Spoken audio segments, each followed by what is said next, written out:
வணக்கம் நண்பர்களே. இந்த வெகுளாமை அதிகாரத்துல நாம இந்த அதிகாரத்த முடிக்க போறோம். 10வது குறளுக்கு வந்திருக்கோம். இந்த 10வது குறள் இந்த வெகுளாமை அதிகாரத்துல 10வது குறள் என்னன்னா, இறந்தார் இறந்தார் அறையில் சினத்தை துறந்தார் துறந்தார் துணை.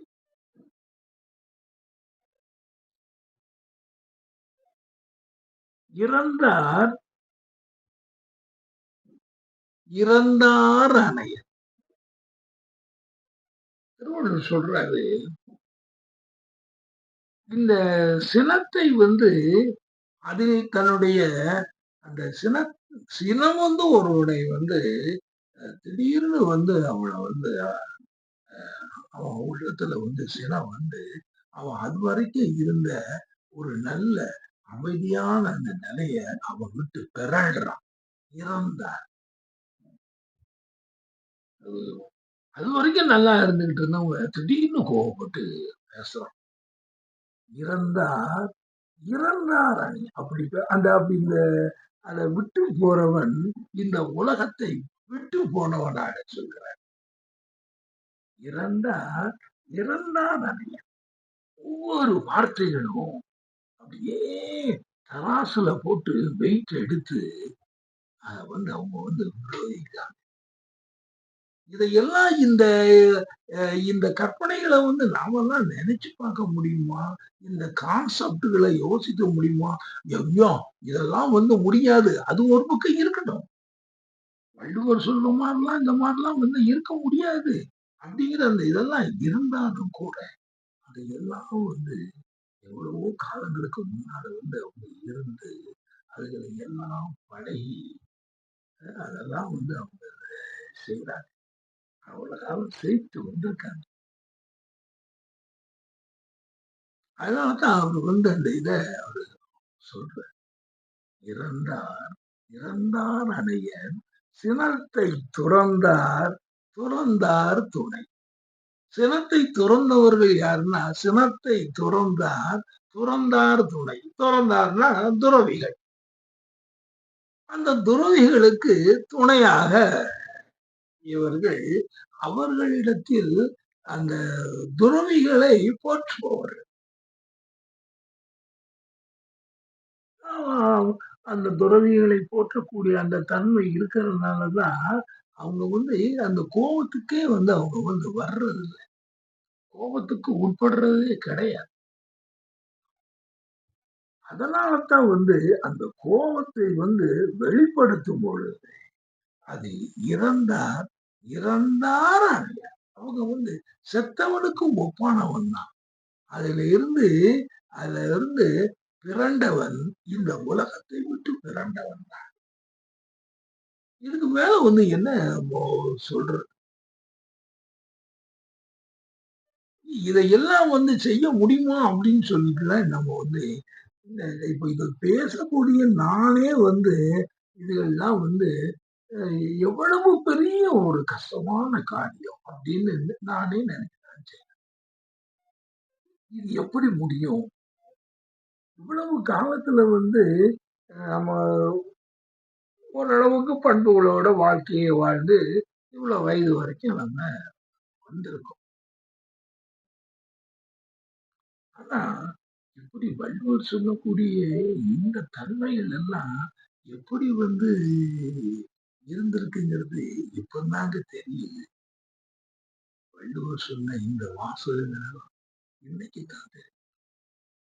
அப்ப இதையெல்லாம் நாம முன்னாலேயே நாம பின்பற்றி இந்த இத இதன் வழி நம்ம நடந்திருக்கோம். நாம கோவப்பட்டிருக்க கூடாது. அப்படி அந்த மாதிரிலாம் நம்ம இந்த வள்ளுவர் சொன்ன இந்த வார்த்தைகளை நம்ம எப்பவும் நம்ம மனதுல நம்ம கொண்டு வச்சிருந்தோம்னா நாமளும் எவ்வளவு பெரிய ஏற்றமான ஒரு வாழ்க்கையை நம்ம பார்த்திருக்கோம். இதுல வந்து திருவள்ளுவர் வந்து இப்படி சொல்றாரு. "இறந்தார் இறந்தார் சினத்தை துறந்தார் துறந்தார் துணை." எப்படி அந்த அந்த வார்த்தை வந்து எப்படி வந்து வருது பார்த்தீங்களா? "இறந்தார் இறந்தார் அணையர் சினத்தை துறந்தார் துறந்தார் துணை." எல்லாம் அந்த ஒரு இறந்தார், துறந்தார் அப்படிலாம் வந்து இந்த வார்த்தையில வந்து அவங்க அது எதுக்காக போடுறாங்கன்னா, அது நமக்கு வந்து ஞாபகத்துல வச்சுக்கிடணும். ஆகவே நண்பர்களே, இந்த 10 குறளும் இந்த வெகடாமைங்கிற இந்த 10 குறளும் நான் ஒவ்வொரு அதிகாரத்தையும் நான் படிச்சு உங்ககிட்ட எல்லாம் நம்ம பேசும்போது நான் எல்லா இடங்களையுமே சொல்லிக்கிட்டே தான் இருக்கேன். ஏன் ஆச்சரியமா இருக்கு. வள்ளுவருடைய இந்த திருக்குறள்கள் எல்லாம் இந்த உலகம் பூரா போகணும் அப்படின்னு சொல்லி, ஏன்னா அப்படிப்பட்ட ஒரு தன்மையிலான குறட்பாக்கள் அப்படிலாம் சிந்திச்சிருக்காங்க, அப்படிலாம் வாழ்ந்திருக்காங்க. இன்னும் வந்து நீங்க பார்க்குற இந்த நிலைமையில வந்து நம்ம வந்து போற போக்கு, இப்ப அமெரிக்கா செய்யக்கூடிய அந்த வீட்டு பாமரெல்லாம் வச்சு வந்து அவங்க செய்யக்கூடிய இதுல வந்து இப்ப சிலர் சொல்றாங்க. நீங்க வந்து இன்னொருத்தனுடைய நாட்டுக்குள்ள போயி, அவனுடைய நியூக்ளியர் ஸ்டேஷன வந்து நான் அழிக்கிறேன்னு சொன்னா, அங்கிருந்து வந்து கதிரை இயக்கங்கள் ஏற்படத்தானே செய்யும். செர்னோபைல் அப்படின்னு சொல்லக்கூடிய ரஷ்யாவுல ஒரு இதுல ஒரு நியூக்ளியர் விபத்து நடந்துச்சு. சுடுகாடா வந்து அந்த போச்சு. அப்போ அதே மாரி நீங்க ஒருத்தர் இத வந்து நீங்க செய்றீங்க. அப்போ இத வந்து அன்னைக்கும் வந்து அமெரிக்கா வந்து 2ண்ட் வேர்ல்டு வார்ல ஹிரோஷிமால போட்டு ஆனா, அன்னைக்கு இருந்த சூழ்நிலைக்கு இன்னைக்கு வேறுபாடா இருக்கு. ட்ரம்ப் கூட வந்துகிட்டு நம்ம பகல்காம் இந்த தகராறுல வந்து இந்தியா வந்து பாகிஸ்தான் மேல வந்து ஆக்ஷன் எடுக்கும்போது, நான் வந்து அவங்கள வந்து ஏன்னா அவங்க 2 பேருமே நியூக்ளியர் நாடு. அவங்கள சத்தம் போட்டு, நீங்க இந்த நியூக்ளியர்ல வந்துகிட்டுலாம் ஏன்னா பாகிஸ்தான் வந்து நான் நியூக்ளியர் உபயோகிக்க போறேன் அப்படின்னு சொன்னாங்கன்னா, உபயோகிச்சாங்கன்னா, நாம வந்து அவங்கள உபயோகிப்போம். பாருங்க. அது இப்படியே இது பண்ணியாச்சுன்னா, இந்த உலகமே வாழ்றதுக்கு லாயக்கு இல்லாத இடமாயி, ராஜேந்திர குமார் வந்து அவர் வந்து சமீபத்துல வந்து ஒரு இந்த ஆனந்த பத்திரிகையில வந்து அ ப்ளூ ரெயின்போ ப்ளூ ரெயின்போன்னு சொல்லி ஒரு சிறுகதை. இப்பதான் ஒரு 4, 5 வாரத்துக்கு. அப்போ அதுல வந்து அவரு சொல்றாரு, ஒரு கொஞ்ச காலத்துல ஜஸ்ட் ஒரு 100 வருஷத்துக்கு உள்ளதான். இன்னும் ஒரு 100 வருஷத்துக்கு உள்ளதான். அதுக்குள்ள வந்துகிட்டு அந்த ப்ளூ ரெயின்போவ பார்க்கறதுக்காக ஒரு தேசத்துல இருந்து அ பிரயாணம் போறாங்க. ஒரு டூரிஸ்ட். அது எங்க ப்ளூ ரெயின்போ, அது எப்படி பிரயாணம் அப்படிங்கிறதெல்லாம் அவரு வந்து சொல்லிக்கிட்டே வர்றாரு. கடைசில ப்ளூ ரெயின்போ எங்க இருந்து எங்க இருக்குன்னா, இந்த பூமி தான் ப்ளூ ரெயின்போவா மாறிட்டு. நாம வந்து இந்த அ இந்த சுற்றுச்சூழல வந்து நாம வந்து இப்படியே அழிச்சு, அழிச்சு கடைசில எல்லாமே வந்து அ ஒண்ணுமே இல்லாம போயி, அவ்வளவும் வந்து இங்க இருந்து கொஞ்சம் மக்கள் வந்து செவ்வாய் கிரகத்துல போய் குடியிருக்காங்க. அப்படி செவ்வாய் கிரகத்துல இருக்கக்கூடிய ஒரு ஃபேமிலி டூரிஸ்டா வராங்க. எங்க வராங்கன்னா, பூமிக்கு வராங்க. அங்க வந்து ஒரு கடல் வந்து எல்லா கடலும் வத்திட்டு இவங்க பண்ணுன பெரளியில நம்ம பண்ணுன பெரளியில இது ஜஸ்ட் ஒரு 100 இயர்ஸ்க்குள்ள இந்த பூமியே வந்து அ மக்கள் வாழ்றதுக்கு தகுதி இல்லாம கடல்கள் வத்துச்சுன்னா என்னன்னு பாருங்களேன். இவங்க போற போக்குக்கு இவங்க வந்து கடல்ல இருந்து எல்லாத்தையும் எடுக்காங்க. மண்ணுல இருந்து எல்லாத்தையும் எடுக்காங்க. அ எல்லாத்தையும் நீங்க வந்து எடுத்துட்டீங்கன்னா, பிறகு வந்து என்ன இருக்கும்? அப்போ அப்படி எடுத்து எல்லாத்தையும் காலி பண்ணி கடல உலகம் போய், அங்கிருந்து அங்க வந்து ஒரு பெரிய டூரிஸ்ட் மாரி இங்க வந்து எர்த் பூமிக்கு வந்து அந்த கடலுடைய ஒரு பாகம் வந்து அது வந்து ஒரு ப்ளூ ரெயின்போ வடிவத்துல அது தோன்றும். அத பார்க்கறதுக்கு ஆக மனிதன் இன்னொரு 100 வருஷ காலத்துல இந்த செத்துப்போன பூமிய தான் வந்து பார்க்கறதுக்கு டூரிஸ்ட்டா வரணும். அதுக்கு முன்னால வந்து நாம வந்து யோசிக்க வேண்டாம். எல்லாத்தையும் நம்ம இதுல அத்தனைக்கும் நீங்க பார்த்தீங்கன்னா, இன்னைக்கு என்னமோ பெரிய கண்டுபிடிப்பு கண்டுபிடிச்சுட்டு, நான் வந்து ஆமா அவ்வளவு பெரிய இத செய்துட்டேன். அங்க போயிட்டேன், இங்க போயிட்டேன். இப்ப இன்னைக்கு கூட இந்தியாவுல இருந்து அ ஒரு அஸ்ட்ரோநாட்ட வந்து நம்ம இங்க வந்து அந்த ஸ்டேஷனுக்கு அந்த பெர்மனன்ட்டா இருக்கிற ஒரு ஸ்டேஷனுக்கு மேல இருக்கிற ஸ்டேஷனுக்கு அனுப்பியிருக்காங்க. அவங்கள போய் சேர்ந்துட்டாங்க. இப்படி எல்லாத்தையும் நாங்க கண்டுபிடிச்சுட்டோம். அத கண்டுபிடிச்சுட்டோம், இத கண்டுபிடிச்சுட்டோம்னு சொல்லி, நீங்க எல்லாத்தையும் எல்லாத்துலயும் எல்லாத்தையும் எடுத்து நீங்க வச்சு, அருமையான ஒரு பூமிய நமக்கு வந்து கிறிஸ்தவங்க சொல்படி பார்த்தோம்னா, ஆண்டவர் இந்த பூமிய நமக்கு குடுத்தாரு அப்படின்னு சொல்லி, அவங்க வந்து அத பைபிள்ல அப்படிப்பட்ட இந்த அருமையான இந்த பூமிய வந்து நாம வந்து ஒண்ணுமே இல்லாம ஆக்கிட்டு, இப்படி வந்து அ பிறகு வந்து இன்னொரு இன்னைக்கு கண்டுபிடிக்கிற அந்த வேகத்துல, எல்லா கண்டுபிடிப்பு வேகத்துல, நாளைக்கு செவ்வாய் கிரகத்துக்கு போறது மனிதனுக்கு நார்மல். அந்த கான்செப்ட்ட பாருங்க. எல்லாம் நார்மல் தான். இந்த பூமி முடிஞ்சுதா? சரி ரைட்டு. இந்த இந்த மாம்பழம் இருக்கு. நல்லா சூப்பிட்டோமா, முடிஞ்சுது. அது அவ்வளத்தையும் நல்லா டேஸ்ட் பார்த்துட்டோம்ல. பிறகு என்ன தூக்கி தூர வீசு. அவ்வளவுதானே. அத அத தூக்கி தூர வீசிட்டு, அடுத்த மாம்பழத்துக்கு போகும். அப்போ அதுவே அன்னைக்கு இருக்கக்கூடிய மக்களுக்கு அவங்களுக்கு நார்மல் தான். எல்லாம் பார்த்தீங்கன்னா, எல்லாருக்கும் அது அது சரிதான். அது அதுக்கு வந்து ஒண்ணும் தப்பு இல்ல. அப்படி ஆக இந்த பூமிய வந்து அழித்தாலும் கூட, அது வந்து ஒண்ணும் தப்பு இல்லைங்கிற கட்டத்த தான் நோக்கி நம்ம போய்க்கிட்டு இருக்கோம். ஒண்ணும் யாரும் வருந்துற மாரிலாம் ஒண்ணும் இல்ல. அந்த நிலை வந்து வேணுமா? இவ்வளவு பெரிய கண்டுபிடிப்புகள், இவ்வளவு என்ன பொறுத்தவரையில சொல்லப்போனா, இந்த இந்த டிஜிட்டல் வேர்ல்டு அது இதுன்னு சொல்லி, இந்த டிஜிட்டல் வேர்ல்டு வந்து எவ்வளவோ நன்மைகள் செய்யுதுங்க. எவ்வளவு திருட்டுத்தனம்! டிஜிட்டல்ல வந்து எவ்வளவு ஏமாற்று! இன்னைக்கு சொல்லியிருக்கான். 1600 கோடி பாஸ்வேர்ட வந்து திருடியிருக்காய்யா. 1600 கோடி. அந்த பாஸ்வேர்டு வந்து லட்சக்கணக்கான கோடியில வந்து பாஸ்வேர்டு இருக்கு உலகத்துல. இந்த டிஜிட்டல் வேர்ல்டுல. அதுல இந்த திருட்டு பயன்கள் வந்து இந்த கம்ப்யூட்டர பயன்படுத்தி செய்யக்கூடிய கள்ளங்கள் இருக்கானுங்கல்ல, இவனுங்க எல்லாம் வந்துட்டு 1600 கோடி பாஸ்வேர்ட திருடி இப்படி பாஸ்வேர்ட திருடி ஒவ்வொரு இடத்துலயும் அவனுடைய இதுகளுக்கு வந்து போட்டு அந்த படங்களை எடுக்கிறது. எ- என்னுடைய பாஸ்வேர்டை திருத்திட்டான் அப்படின்னு சொல்லியாச்சுன்னா அந்த இதை உபயோகிச்சு என்னுடைய அக்கவுண்ட்ல இருக்கிற பணத்தை எடுக்கிறது. இதுதானே சார் கிடைச்சிருக்கு.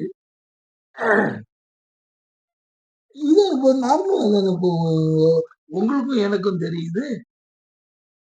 என்ன வாழ்க்கை, எத்தனை கஷ்டம், எவ்வளவு பெரிய சிரமம், எத்தனை வாழ்க்கையில வந்து அஹ், எத்தனை மக்கள் வந்து எவ்வளவு சிரமங்களுக்கு உள்ளாங்க. ஏன்னா அந்த கண்டுபிடிச்சுட்டேன், இதை கண்டுபிடிச்சேன்னா அவ்வளவும் வந்துகிட்டு காரு அது இதுன்னு கண்டுபிடிச்சாச்சுன்னா அவ்வளவு கார்ல வந்து ஆக்சிடென்ட் ஆகி தானே நிறைய பேர் செத்துக்கிட்டு இருக்கீங்க. இன்னைக்கு வந்துகிட்டு ஏரோப்ளைன் எடுத்தாலும் அதுவும் இதாகி 241 பேரு இப்படி ஒரு வேலையும் வச்சுட்டு ஏர்ல வந்து பொத்துன்னு கீழே விழுது. கண்டுபிடிப்புகள் என்ன என்னை பொறுத்தவரை வந்துகிட்டு ஒரு லிமிட் தான். இதுக்கு மேல வந்துகிட்டு அவ்வளவுதான் இங்க போதும். இந்த இதை வச்சுக்கிட்டு நாம வந்து இந்த உலகத்தை வந்து ஒரு சொர்க்க பூமியா வந்து நம்ம வச்சு அதுல வந்து வாழ்வோம். எல்லாருக்கும் ஸ்டாலின் சொல்றாருல, எல்லோருக்கும் எல்லாமும் அப்படிங்கிற மாதிரி இந்த உலகத்தை வச்சுக்கிட்டு எல்லோரும் பசி பட்டினி இல்லாம அந்த வாழ்க்கை ஒவ்வொருவனுக்கும் எப்படிப்பட்ட வாழ்க்கையோ அந்த வாழ்க்கை நல்லபடியா அதுக்கு தக்கதான் அவங்களுடைய திறமைகளை உபயோகிச்சு அவனுடைய வாழ்க்கையை அவன் செய்யற மாதிரி இருந்துட்டு போக வேண்டியதானே. இது எதுக்கு நாம வந்துகிட்டு செவ்வாய் கிரகத்துக்கு திருப்பி போகணும்?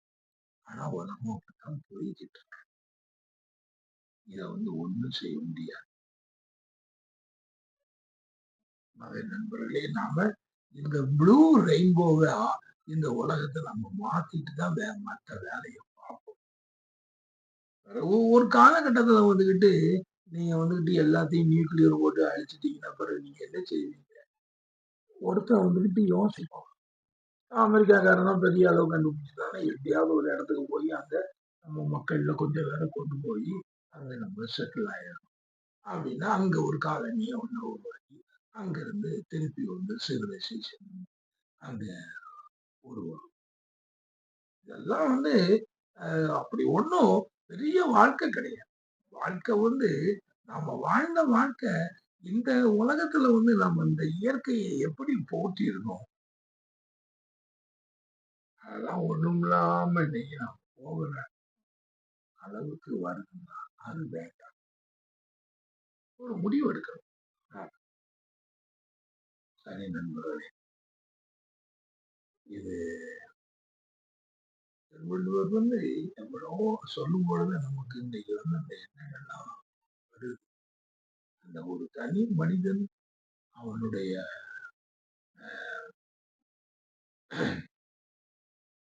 அவன் தன்னுடைய கோபத்தை கட்டுப்படுத்தும் போது அவனுக்கு உள்ளியது அவனுக்கு வந்து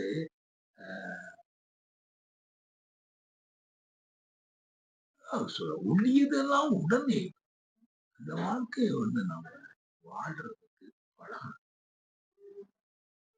அப்படி வந்து இருந்து இந்த வாழ்க்கையை வாழ்ந்துட்டு போறதை விட்டு போட்டு ஏதோ வந்து ஒருத்தன் வந்து ஒரு மேல்நாட்டுல ஒருத்தன் புதுசா கண்டுபிடிச்சான் அப்படின்னு சொன்ன உடனே அவன் அதுல வந்து வல்லுநராகி அவன் பெரிய பணம் சம்பாதிச்சு அவன் பெரிய கோடீஸ்வரன் ஆகி அவங்க வந்து இது பெரிய அளவுல வந்து எல்லா நாடுகளையும் அடிமைப்படுத்தி வச்சு செய்யறாங்க. முதல்ல இதையெல்லாம் நாம மறுபரிசீலனை பண்ணணும். சரி, மீண்டும் இன்னொரு அதிகாரத்தை நாம் பார்ப்போம். அதுவரை நன்றியோடு விடைபெறுகிறேன்.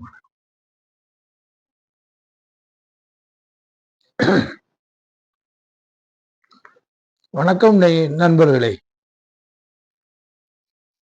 மற்றும் ஒரு திருக்குறள் சொற்பொழிவிலே உங்களை எல்லாம் சந்திப்பதிலே பெரும் மகிழ்ச்சி அடைகிறேன்.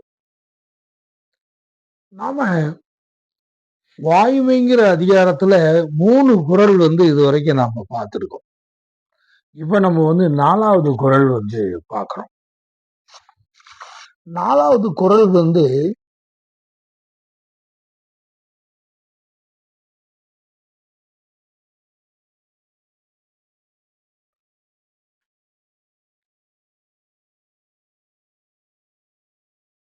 உள்ளத்தால் பொய்யாது ஒளியின் உலகத்தார் உள்ளத்துள் எல்லாம் உளர். இந்த வாய்மைங்கிறது அப்படிப்பட்ட ஒரு பெரிய விஷயம். பொய்யுரைக்காதது.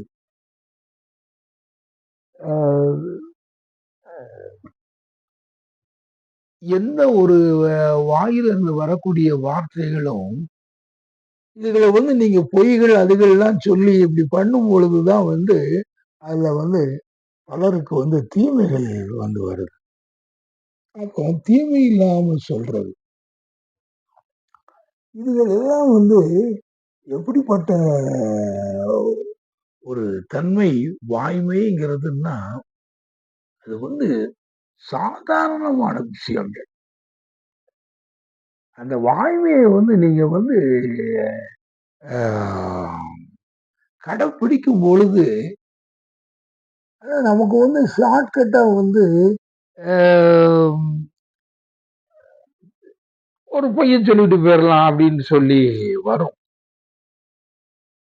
ஆனால் எந்த கட்டத்திலையும் அந்த தீமை அதுல இருக்கக்கூடாது. நம்முடைய வாய் வார்த்தைகள் தீமை விளைவிக்க கூடாது. அது எப்பவுமே முக்கியமான ஒன்று. ஆனா, அதுல கூட ஒரு ஒரு எக்ஸ்கியூஸ் குடுக்குறாரு வள்ளுவர். நீங்க பொய்மையும் வாய்மை இடத்த அதுல ஒரு சின்ன இதுகள ஒரு ஒரு ஒரு எக்ஸப்ஷன் ஒரு ரூல்ல ஒரு எக்ஸப்ஷன். அத அப்படி செய்யலாம். பொய்மையும் வாய்மை இடத்த குறை தீர்ந்த நன்மை பயக்கும் மணி. அதுல ஃபால்ட் இருக்கக்கூடாது. குறை அது இருக்கக்கூடாது. அந்த குறை தீர்ந்த நன்மை பயக்குமணின்னு இருந்தாதான் அந்த இது. மற்றபடி இந்த வாய்மைங்கிறது எப்பவுமே அது அந்த தீமையை அது சொல்லாது. வாய் வார்த்தைகள் தீமைக்கே யாரையும் ஒரு நோகடிச்சோ தவறான வார்த்தைகளை சொல்லியோ அப்படி எந்த இப்ப நீங்க பாத்தீங்கன்னா நிறைய பேர் பப்ளிக் ஃபிகர்ஸ் அப்படி நிறைய பேர் அந்த வாய் வார்த்தைகள்ல பிடிபடுவாங்க. இதான் இவர் அப்படி சொல்லிட்டாரு, அந்த அவர் அப்படி சொல்லிட்டாரு. அதுக்கப்புறம் அவங்க விளக்கம் சொல்ல வேண்டி இருக்கும். இல்ல நான் அந்த அர்த்தத்துல சொல்லல, அது நான் வேற ஒரு அர்த்தத்துலதான் சொன்னேன். அப்படிங்கும்போது அதுல என்ன ஆகி போயிருக்குன்னா, அதுல ஒவ்வொருவரும் பாதிக்கப்பட்டுறாங்க. இப்ப கூட நம்முடைய கமலஹாசன் அவர்கள் ஒரு ஒரு உண்மையை சொல்றார். இன்னைக்கு எல்லாவனும் ஒரு தனி மாகாணமா தனித்தனி ஒரு மொழிகள் எந்த மொழியுமே அது ஒரு கால கட்டத்துல வளரும் போது அது ஒரு 500 ஆண்டுகளுக்கு முன்னால 1000 ஆண்டுகளுக்கு முன்னால ஜனத்தொகை நமக்கு அப்போ குறைவு.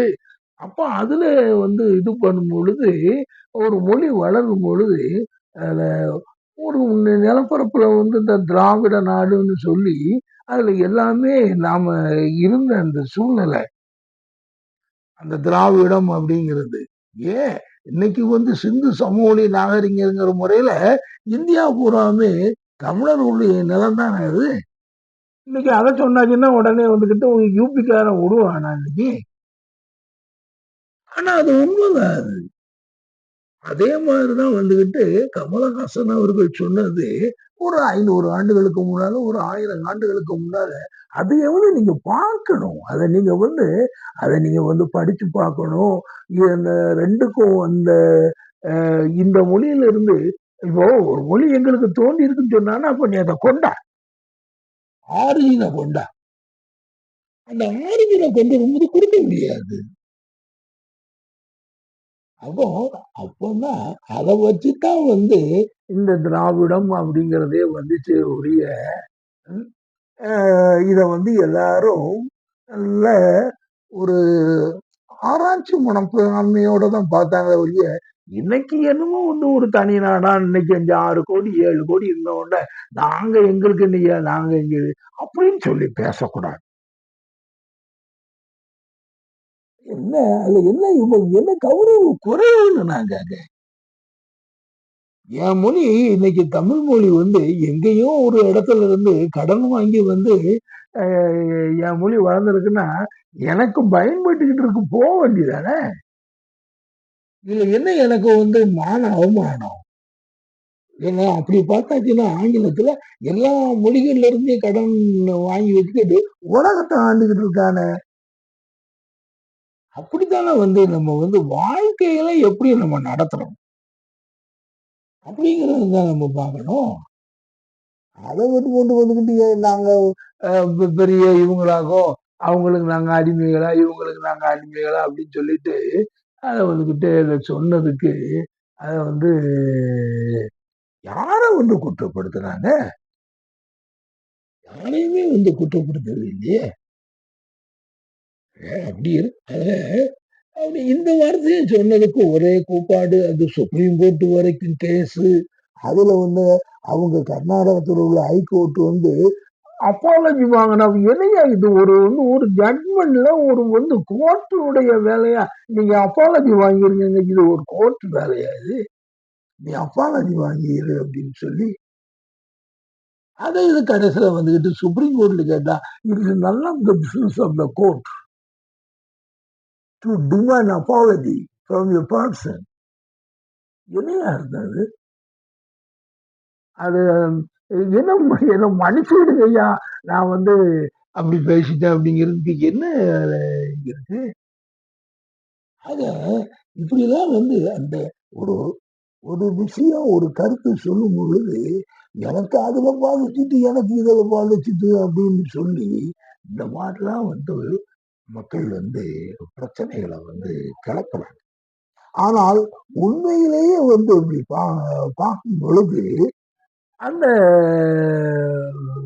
வாய்மை அப்படிங்கிற அந்த தன்மையை வச்சு பார்க்கும் பொழுது யாரையுமே அது புண்படுத்தாமல் யாருக்குமே அது தீமைகள் விளைவிக்காமல் இருக்கக்கூடிய அந்த இது அந்த பேச்சு அப்படி இருக்கிறது. அதுக்குத்தான் வாய்மை.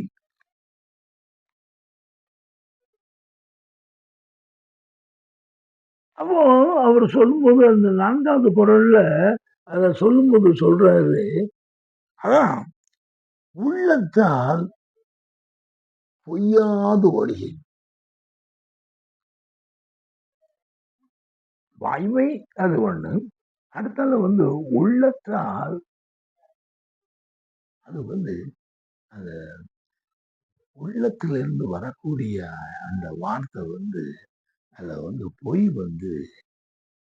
எந்த கட்டத்திலேயே இந்த உள்ளத்திலிருந்து வார்த்தை வரும்போது அவங்க அந்த வார்த்தைகள்ல பொய்யே இல்லாத ஒரு மனிதன் அவனுடைய வாழ்க்கையில அதனால்தான் ஒரு இடத்துல திருவள்ளுவர் சொல்லாரு இன்னொரு குரல்ல, மனத்துக்கு மாசிலனாதல் அறம். அதான் ஐயா உலகத்துல மாசே கிடையாது. நம்முடைய மகாத்மா காந்தியடிகள் எப்பவும் அவங்களுக்கு எந்த பிரச்சனையுமே கிடையாது. மனசுல பாரமே கிடையாது. பெர்ட்ராண்ட் ரசல் நீங்க எடுத்துக்கிட்டீங்கன்னா அவரை மாதிரி is a brutally honest man. என்னென்ன உண்டோ அந்த உண்மைகளை அப்படியே ஒப்புக்கொள்வார். ஆக உள்ளத்தால் பொய்யாத அந்த வார்த்தைகள் வரும்போது உன்னுடைய உள்ளத்துல இருந்து அந்த வார்த்தைகள் வரணும். அதுல அந்த வரும்போது அந்த உள்ளத்தால் வருவது பொய்யாமல் வரணும், பொய்யில்லாம வரணும்.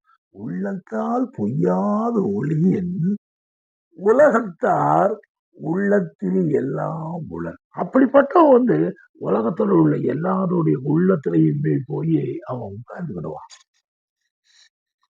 அப்படிப்பட்ட ஆளை நம்ம பார்க்க முடியாது.